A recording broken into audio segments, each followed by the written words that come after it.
Hello, Whittbreaker here, longtime PvP protection warrior, and I'm going to teach you today how to spec to protect healers and casters in general. You need to take this role on and this mental role of leaving DPS in general behind. Not that you're not a good DPSer, that's not your job. Your job is to protect the healers and the casters and not allow them to die, and quote, kill anything that comes for these healers, as I will teach you how to spec for this, specifically changing the battlegrounds, winning more battlegrounds for you in this spec as you protect the healers. With the healer alive, your team will win more often. Now, the first thing you're going to want to do in your Scale of the Earth Shield or Warden is shoot for Wall of Steel. When you target an ally with Intercept, it redirects 2 additional targets, and the damage you take from those attacks is reduced by 10%. Now, I'm assuming you know what Intercept is. Intercept is an ally and takes 1 attack off of them. As soon as you get this, you can take 3 attacks off of this healer that you are protecting now with the spec I will teach you here, in which case now 3 attacks are redirected onto you, and you need to learn to use your Ignore Pain to remove this damage. Taking the damage from the attacker to yourself without using Ignore Pain does not help your team at all. You need to be reducing this damage so that your healer is free to heal others and you only a little bit, in which case you will remove the damage from the main target, whoever the enemy is targeting, especially the healers. You will remove it from them and put it on yourself, and then use Ignore Pain to ignore that damage, freeing up your healers from more massive damage. Secondly, you need to get Reflective Plating, in which case this ability reflects an unlimited number of spells during your spell duration, which is 5 seconds. When you get out on the battlegrounds and you actually start protecting these healers, you will find casters galore CCing you, in which case you will need this to get free to keep these casters off of you. So those are the 2 main abilities that you will be shooting for. Also this one here, blocking an attack, the Dragon Scales blocking an attack has a chance to increase your total damage ignored by 40%. Again, your main role is to take this damage off of these healers and put it on yourself, and I will show you in this spec how it is done. Now we go to your with your regular talent tree, in which case you're going to want to grab Whittbreaker for battlegrounds. You would probably want Stormbolt or even Shockwave for a double melee in the arenas and 3s, but for the battlegrounds you want Whittbreaker so that you can stun these targets when you intercept your friendly ally. I usually use Heroic Leap or Walk to the battle if it's out in front of me, saving my intercepts for my healers and casters so that I can protect and save them and keep them alive. That is your main role out on the battleground, in which case, like I said, most protection warriors are playing a garbage spec, in which case they should have just went arms if what they wanted was damage. You should learn to protect these healers, and in my videos I'll be putting up, I will demonstrate it very, very well how this is done and how you win the battlegrounds by protecting these healers. Now you want to grab Safeguard so that intercepting a friendly target now also causes 30% of their damage taken to transfer to you for 6 seconds again. Now you have Wall of Steel taking 3 of the next attacks on them onto you, and also 6 seconds, 30% of that damage is transferred to you. So now you're taking a 70-30 split with them for 6 seconds, getting that damage off your healers, allowing them to live. Excuse me. Your next line is you're going to want to grab Avatar a lot because it removes roots and snares on you so that you can stay up with these healers as they're kiting around, and you can protect them. It also increases your damage by 20%, and when a guy gets in the backgrounds, one of the good ways to get him back out of there is to kite him back away from his healers and pound on him. If he wants to live, he'll have to get out of there. So being able to increase your damage by 20% just when it's needed, when these melee and stuff charge your healers, is what you need. You're going to need Bounding Stride so that you can reduce your Heroic Leap by 15 seconds so that you can be in and out and all over the battleground. This spec is one of the funnest battling specs there is, as you are all over this battlefield. protecting anyone and everyone, including melee. Not so much melee, but including melee, casters, even a hunter from time to time, and mostly healers from this spec. You're going to want to grab Indomitable so that you can increase your health by 25%. That's the main reason why a bigger health pool is better in PvP. They will CC the healer. Even if he's standing next to you, he'll still get CC'd and not be able to heal you. And if you have that extra 25% health, it will be much, much better for you. It also increases your ignore pain by 25%. I've heard some people going never surrender. I'm not going to totally disagree, but I have found that when I have never surrender on, I seem to die more often. So I have tried it. I don't like it. The Indomitable seems with the extra 25% health, I'm down at 10 and 5% health, but I'm still alive. And in comes the heals, and they don't take me down.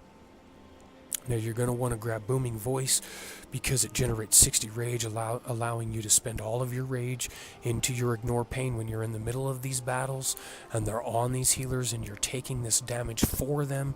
You're going to need to be using ignore pain. It also increases the damage you deal to the targets by 25%. You're going to want to match this Booming Voice with your avatar, so that when you can get 45% extra damage, and also matching it with Battle Cry, which increases your crit by 100% for 5 seconds. Thus you will be able to put out some big massive damage for a short burst, bringing these guys off of your healers pretty quickly. Now again, these guys who are messing up the battlegrounds, I hear that they are going with heavy reproductions, trying to get extra damage from the shield slam, and thus you need to be more concerned with your job, which is to keep the damage off of the healers and put it on yourself. Now by doing this, you're going to need your abilities quicker, like Shield Wall and Last Stand. This anger management also reduces the cooldowns on Battle Cry and Demoralizing Shout. Now if you match those two together, and they will have a 1 minute cooldown in the spec I'm showing you, in which case when you're getting enraged and they're beating on you or beating on your healer and you're taking this damage and you're ignoring pain, you will be gaining a lot of rage and spending it. Spending it reduces your cooldowns. You will be able to Shield Wall and Last Stand much, much more often, staying alive, keeping the healers alive, removing the damage to yourself, and also you'll be able to do bigger bursts of damage much quicker. When I'm in the middle of battle, when I put up the videos, you'll be able to see it. Battle Cry and Last Stand, sometimes when I'm in a good heavy battle with lots of rage, I can have those between 20 and 30 seconds over and over again. You can put out some big heavy damage when those two are up, and I will show you how you get these guys to leave your healers alone. Now on your honor talents, you want to go with Relentless. You will get tons and tons of crowd controls. 20% less on them is what you want. If you go with Adaptation or Gladiator, you will be CC'd all the time. You will get these really big long CCs, and they will take your healer down during that time. I go with Oppressor here for a specific reason, because Softened Blows reduces the damage dealt to you by 20% by any non-periodic attack, but your healer should already be good enough to keep you up without that. You're only taking, they usually don't attack you, and you can take that off of you. Now if you get into situations where the battlegrounds, and you're in raided battlegrounds, and they start attacking the Prot Warrior, which they will, I will probably switch back over to this. We'll see how it goes when I get in there and when I raid lead that. But for now, Oppressor allows you to be the leading charger, and this says intimidates the target, increasing their damage taken by 5% for 6 seconds. Each unique player that attacks the target increases their damage taken by an additional 5% up to 5 times, so you can get an extra 25%. Each unique player means no pets and stuff doesn't trigger this, but all the players do. So a hunter and a rogue with yourself on this player would be 15% extra damage for all players. Now that makes up for your missing damage as the Prot Warrior, and you didn't spec for all this damage.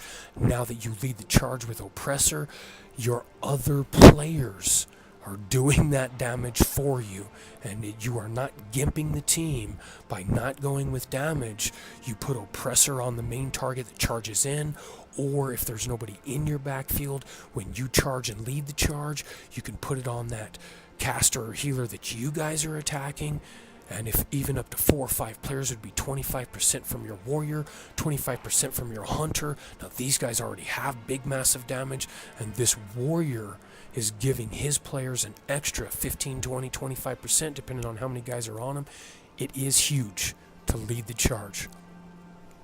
Now, bodyguard is your main ability that you need to learn how to use and stay within 15 yards of your healer.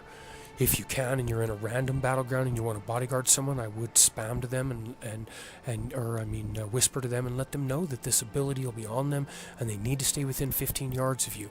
It protects an ally, causing 40% of the physical damage taken to be transferred to you. Now, this is only physical damage, but you are splitting these 2 or 3 melee that come in and attack this healer. You're splitting that damage between your healer and you 60-40, allowing your healer to live much longer. Now that he can live longer, your guys have a little bit better opportunity to bring these guys down and win this fight. So with this, you need to stay within 15 yards of your healer. You do have to learn how to use this very good, and it will keep your healer up big time. Now again, you could, on the next line, sometimes I will say this one right here, the mass spell reflection is very tempting from time to time, especially if your opponents, when you look at the battlefield before you get started, and they don't appear to have very many melee, only 1 or 2, mass spell reflect may be better for you and your team as a 10-man team. That way you can reflect everything cast on you and your enemies for 3 seconds. But if they have melee, they are going to attack your healers with this melee, and there is no exception to bodyguard unless they don't have a bunch of melee. Maybe 1 melee on a 10-man team, I would go with spell reflect. Otherwise, bodyguard's the ticket. You want to save this disarm, you want to pick this ability, and you want to save it for when your healer's hurting really good. And even if there's 2 or 3 guys on him, you want to disarm he who's pounding on him, like the warrior or the Frost Death Knight. You're going to want to disarm that guy and give your healer some breathing room. Don't just use it when the guys charge in. You're going to want to save it for a little bit, and when he's hurting really good, you disarm him and you allow your healer some breathing room. Again, this spec is specifically to keep your healers alive so that you can win the battle, not to top the DPS charts or otherwise. You will not find wins from a protection warrior speccing that way. You will get a lot of wins from what I am showing you here to spec for, and then in my videos that I upload, you will see it. You're going to want to go with Morale Killer. Now again, I do have another one I want to point out, which is Shield Bash. If I was in an arena 3v3, this might be the one I would go for, because I can reduce a single target's damage by 15%. And I can keep it on him, or switch it to 2 targets, and switch from target to target. So in an arena, it seems more viable, and I will do an arena spec, but this is a BG spec. But the Morale Killer says that Demoralizing Shout is reduced by 30 seconds, thus giving you your Battle Cry and Demoralizing Shout both on a minute cooldown. I would link them together. And secondly, it now reduces damage all enemies deal to all targets, not just you. Thus, if 3 or 4 melee are battling your healer or even a spellcaster that you're trying to protect, and they're all 3 on him, you can use this Demoralizing Shout, and now all 3 players are reduced by 25%. Plus, you have intervened him, and you're removing 30% of all damage to yourself, and you've got Bodyguard on him, removing melee damage by 40% to you. Now that's 30% from the intervene and 3 attacks from the intervene. That's another 40% from the Bodyguard and a spell reflect for yourself, so that you can keep yourself moving and rolling and stay within 15 yards of this person. The last ability here, you pick Warpath. When landing with Heroic Leap, it stuns all the targets. Again, you want to be able to control this melee and otherwise that are attacking your healers. You can leap out to a caster and beat on him for a second, and then intervene back to your target when melee get back on them. Dragon Charge seems like it might be good, but it charges you 40 yards out, and I tried it several times. I dislike it strongly. It leaves me way away from my healers and those people that I am protecting. This spec here will get you into a protection spec where you may keep your healers alive, and I will go step by step through videos in the battlegrounds, probably random battlegrounds, so you can see it does work. And if you can protect these healers, you can win a lot of battlegrounds, have a lot of fun, and thus I will be joining the rated battlegrounds very soon with a team, and we will see how far a protection warrior can take them. This is Whittbreaker, long-time protection warrior in PvP, teaching you how it is done. Over and out.